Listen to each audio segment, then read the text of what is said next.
Hello and welcome to Simply Radio. Tonight with us we have Don and Pia as our panel, and we also have a very special guest who is an author and a speaker and works with applied mythology, and her name is Pamela Jaye Smith. And I'll turn it over to Pamela now so that she can give us a short bio about herself. Pamela?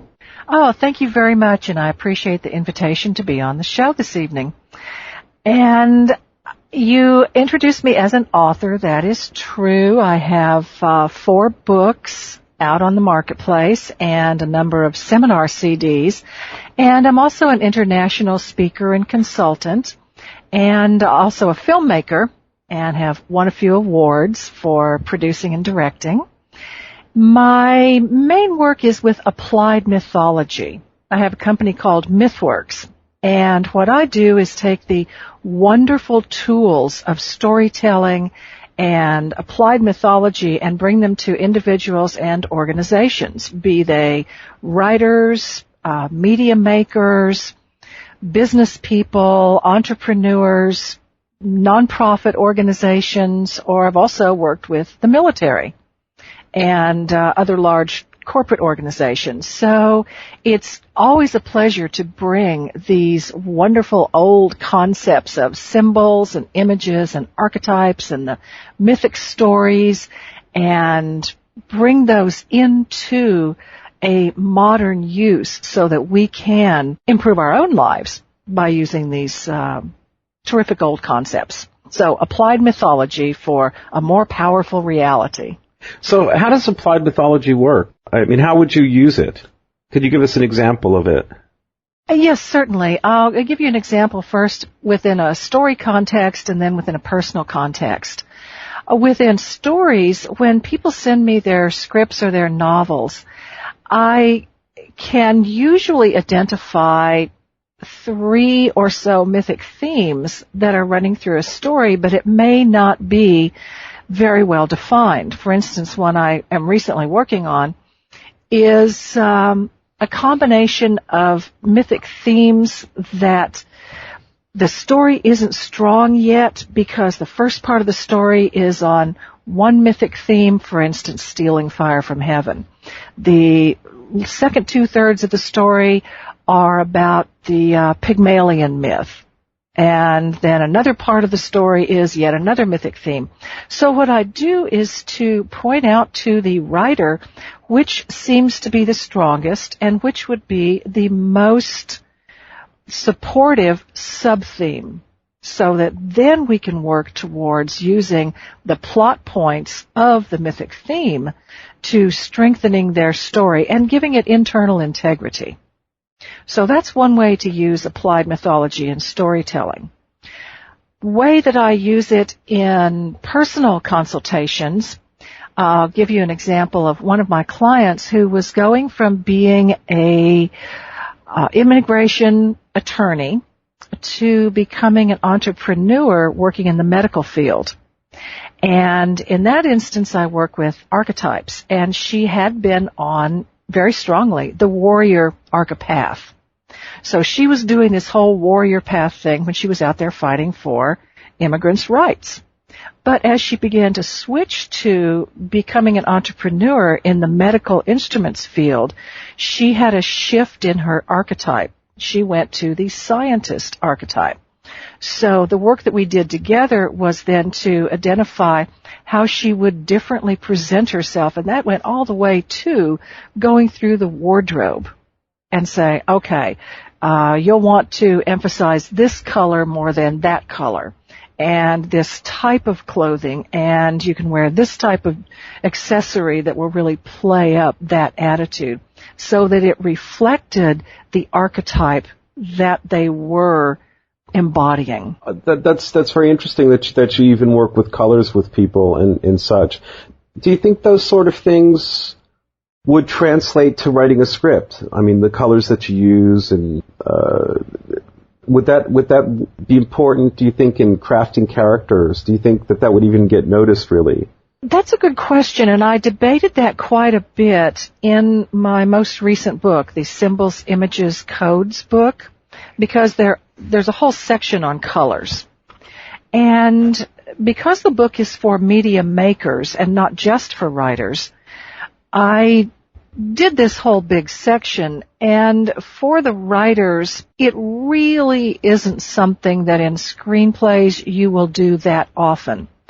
An example of it being done and being done well is in the screenplay for The Sixth Sense, where the color red is indicative of the presence of the supernatural, of a soul who hasn't passed on.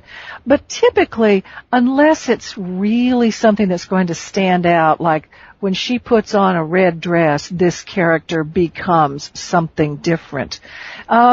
Typically in screenplays, color is not that dynamically important. Unless it actually is standing for something, it becomes symbolic for something in particular, or it is used to denote a specific change. But that's more left in the hands of the director, the production designer, and the DP. I have been told by some people that have worked on some really big and famous productions that everything you see on screen has purpose. Nothing is left to chance. So I'm wondering if, when you were talking about colors and stuff, what people wear, or even the colors of maybe items that are in frame at any second, do you think that subconsciously that plays into this, or do you think that somebody just go, oh, that looks pretty? Or do you think somebody's trying to think a little deeper? Oh, that's a good question, Pia. I would say I have two levels of answers for that. And one is that typically on a feature film, and this is based on 4 years working in production at Universal Studios and many, many years doing commercials and corporate films and documentaries, etc. When you've got a feature film where you've got the time and hopefully the budget, and you've got a specific production designer working with the director, then absolutely you're going to see every little item is specifically designed to be that way. And so every color is chosen. One of the first feature films I worked on in Hollywood was Joel Schumacher's Incredible Shrinking Woman. And with the production designer, he chose a palette like the candies, the Necco wafer candies.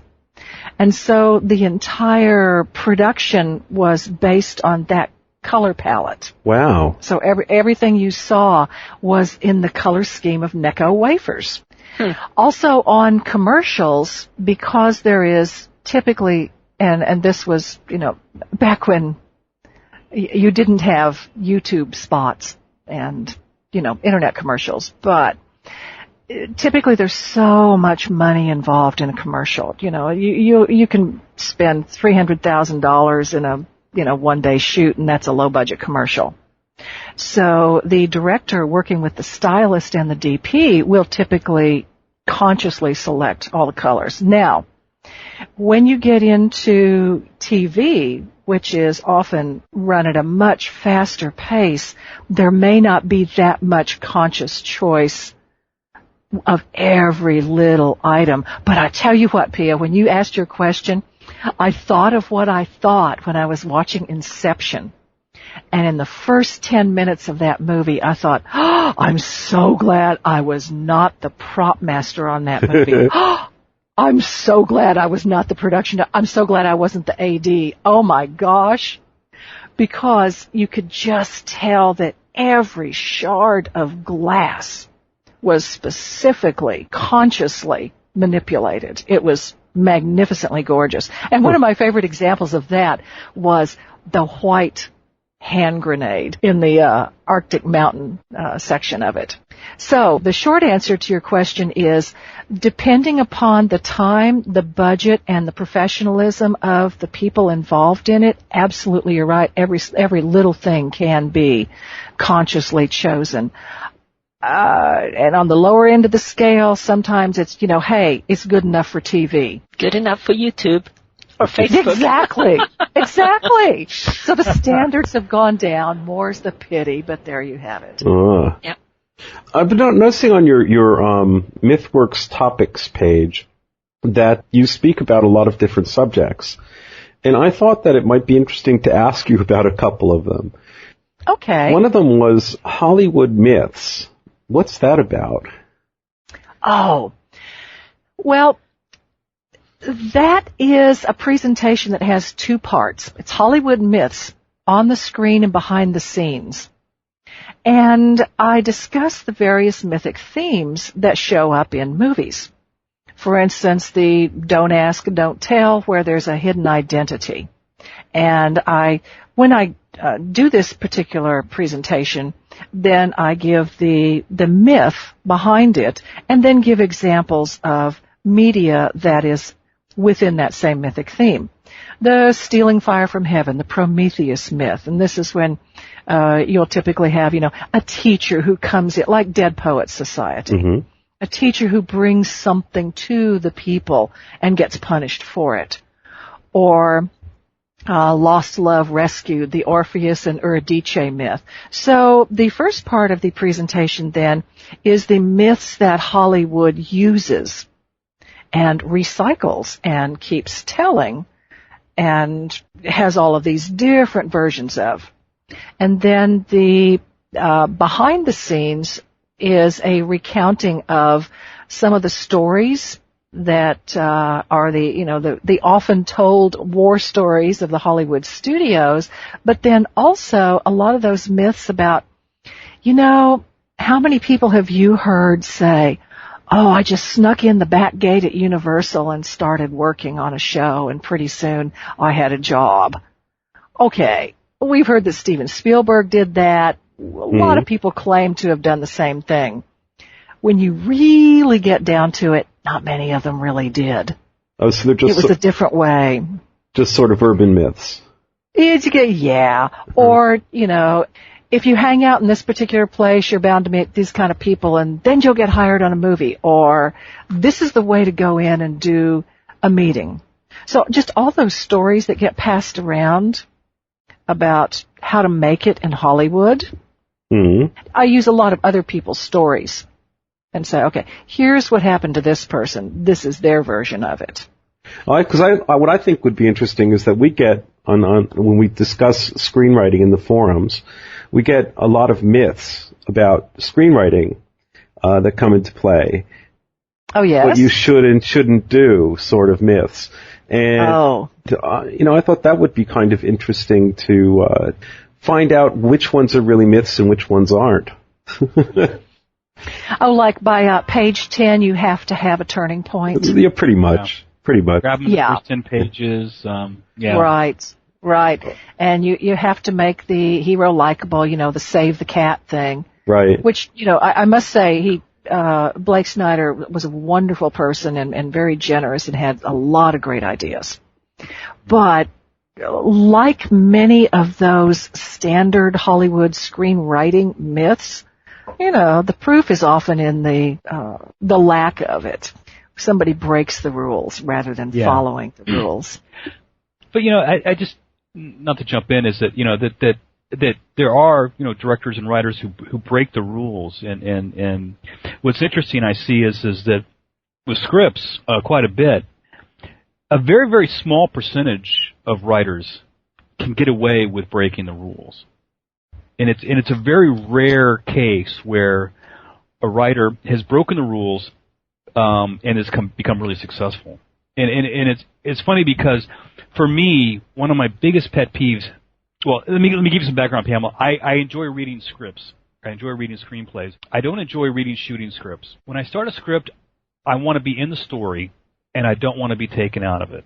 And so for me personally, camera angles, angle in on, and the camera follows. That takes me out of the story, drives me absolutely bonkers because I'm not getting the story.